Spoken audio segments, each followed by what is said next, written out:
সমাজত উপেক্ষিতসকলৰ ভিতৰতো প্ৰিয়ভাজন অখিল গগৈ।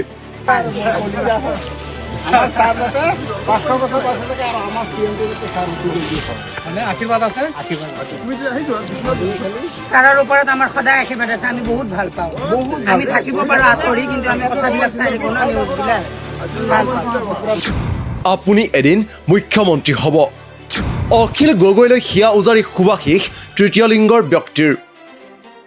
বিৰোধী আৰু ৰাইজৰ দলৰ হৈ প্ৰতিনিধিত্ব কৰা একমাত্ৰ বিধায়ক হিচাপে অখিল গগৈক জনতাই হেঁপাহেৰে কাষৰ পৰা চাব বিচাৰে। সি আবাল বৃদ্ধা বনিতা, সি অশীতিপৰ ব্যক্তি। কিন্তু এইবাৰ আগে নেদেখা এক দৃশ্য সততে দেখি থকা অখিল গগৈৰ শুভাকাংক্ষীৰ দৰে নহয় এওঁলোক। সমাজে এওঁলোকক এতিয়াও স্বীকৃতি দিব নোখোজে সাধাৰণ নাগৰিক হিচাপে।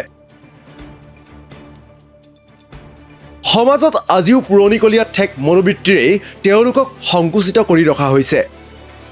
আৰু এইসকল তৃতীয় লিংগৰ অধিকাৰৰ প্ৰসংগত মাত মাতি অহাৰ বাবেই নিজে লগ পাবলৈ ঢাপলি মেলি আহিল এইসকল কিন্নৰ। এয়া তেজপুৰৰ দৃশ্য।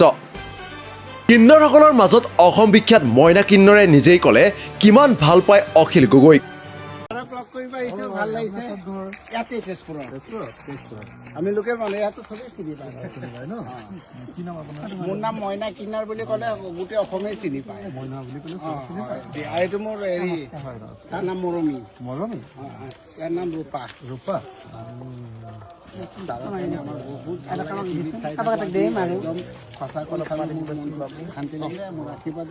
ফটো মাৰি দিয়ে, ফটো উঠিম। আনকি প্ৰিয় নেতাগৰাকীৰ বাবে নিজৰ জীৱন ত্যাগ কৰিবলৈও সাজু বুলি কয় তৃতীয় লিংগৰ এইসকল ব্যক্তিয়ে। আপোনাৰ নিউজবিলাক আমি চাই থাকোঁ, আমি আপোনাক খুব ভাল পাওঁ, খুব ভাল পাওঁ। আপোনাৰ কথাবিলাক শুনি মানে আমি মানে খুব ভাল পাওঁ। আপোনাৰ কাৰণে আমি জান দিয়া বহুত ভাল পাওঁ। ইমান ভাল লাগে আপোনাক, খুব ভাল পাওঁ আমি। বহুত ভাল আপুনি। আপুনি যে আমাৰ হৈ যে কয় যে কথাবিলাক যে আমাৰ খুব ভাল লাগে, খুব ভাল পাওঁ। আমাৰ একো নালাগে, আমাৰ ছাৰ বাচি থাকক আৰু 500 বছৰ। আপুনি বহুত ভাল, বহুত ভাল, বহুত ভাল।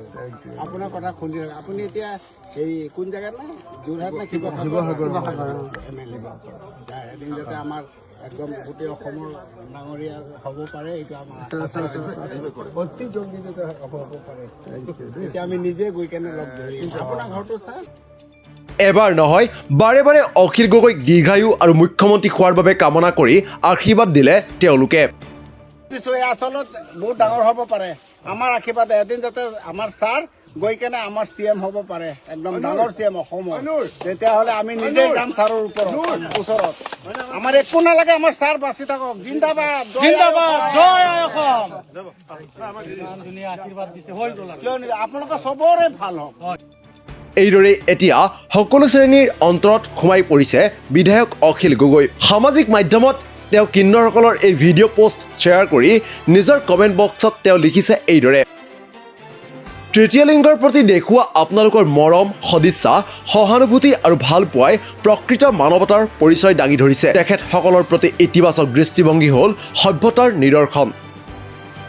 তেখেতসকলৰ প্ৰতি নেতিবাচক দৃষ্টিভংগী হ'ল আমাৰ অজ্ঞতা, পুৰণিকলীয়া ঠেক মনোবৃত্তি, মানৱতাহীন, অগণতান্ত্ৰিক আৰু অসাংস্কৃতিক মনৰ পৰিচয়। যিকোনো সভ্য সমাজ এখেতসকলৰ অধিকাৰৰ প্ৰতি সচেতন। আমাৰ সমাজ এতিয়াও সম্পূৰ্ণ সচেতন হোৱাগৈ নাই। তৃতীয় লিংগ বা কিন্নৰসকলৰ সমস্যাসমূহ সমাধানৰ বাবে বিধানসভা লোকসভাত যথোপযুক্ত আইন ৰচনাৰ প্ৰয়োজনীয়তা সকলো গণতান্ত্ৰিক, মানৱতাবাদী, সংবেদনশীল ভাল মানুহে কামনা কৰে। তৃতীয় লিংগক ইটিকিং সূচক ব্যৱহাৰ কৰাটো চূড়ান্ত অজ্ঞতা অথবা অসভ্যালিৰ লক্ষণ। মোৰ সকলো বন্ধু, শুভাকাংক্ষী, সমৰ্থক আৰু সতীৰ্থক প্ৰকৃতিৰ সৃষ্টি তৃতীয় লিংগক সন্মান আৰু মৰম দিবলৈ অনুৰোধ জনাইছোঁ। নিউজ ডেস্ক ৰিপৰ্ট, দি ক্ৰছ কাৰেণ্ট।